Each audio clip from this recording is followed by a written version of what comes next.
Bienvenue dans ce podcast de Spirit Cookie. On est dans la saison 3 et on est en train de parcourir, ou plutôt de survoler, tous les livres de la Bible et on arrive au 5e livre qui a pour titre le Deutéronome. Que veut dire son titre? Eh bien tout simplement deuxième loi. Deutéronome, d'après le mot grec deuxième loi. Pourquoi? Eh bien en Deutéronome 17, verset 18, il est question d'écrire une copie de la loi.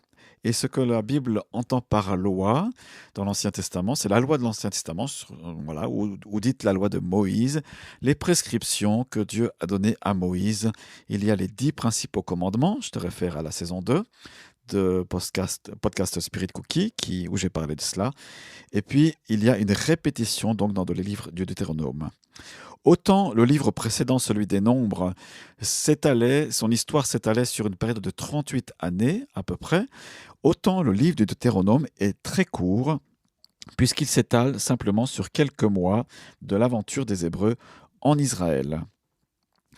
Juste dire que l'auteur, Moïse, en tout cas, l'est en grande partie du livre. Il est mentionné plus de 40 fois et il parle à la première personne, donc je. Et c'est bien Moïse qui parle. Dans le Nouveau Testament, il y a plusieurs références au livre du Deutéronome. Jésus lui-même, parfois, cite des versets de ce livre sans contredire que Moïse en est bien l'auteur. Et je pense à ce passage de l'évangile de Luc au chapitre 20 et au verset 28, où des personnes viennent vers Jésus pour lui poser des questions. Ils ont besoin du conseil du maître, mais parfois ils sont un petit peu tordus dans leurs questions. Mais n'empêche qu'ils citent le Deutéronome, ces personnes-là, ces Sadducéens. Il dit, Maître, voici ce que Moïse nous a prescrit. Si un homme marié meurt sans avoir d'enfant, son frère, etc., épousera la veuve et donnera une descendance à son frère. Donc voilà, il cite simplement le Deutéronome et Jésus va répondre à leur pseudo-sagesse. Quand ce livre a-t-il été écrit? Bien, comme je le dis, il s'agit de la fin de la période exilique du peuple hébreu qui était dans le désert. C'est vers cette fin. Le livre s'étend jusqu'au 30e jour de deuil après la mort de Moïse, puisque ce livre raconte la mort de ce serviteur de Dieu.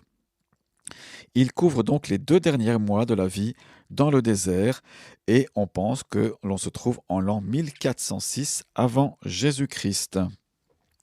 On est au-delà du Jourdain, selon l'expression consacrée qui revient à plusieurs reprises dans l'Ancien Testament.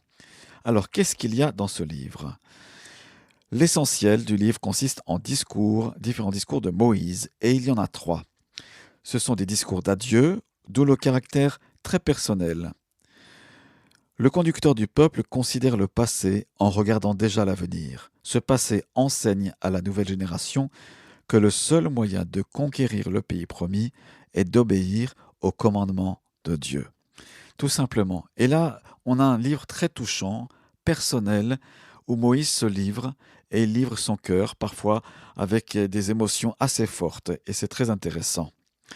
D'un autre côté, Moïse souligne la fidélité de Dieu envers le peuple de l'Alliance. Il réalisera ses promesses envers lui, il en a le pouvoir, à condition que le peuple respecte de son côté ses engagements. Il y a un aspect prophétique dans le livre qui apparaît avec des formules comme monte, prendre possession, le pays que l'Éternel ton Dieu te donne, 34 fois. Pourquoi on a ce livre?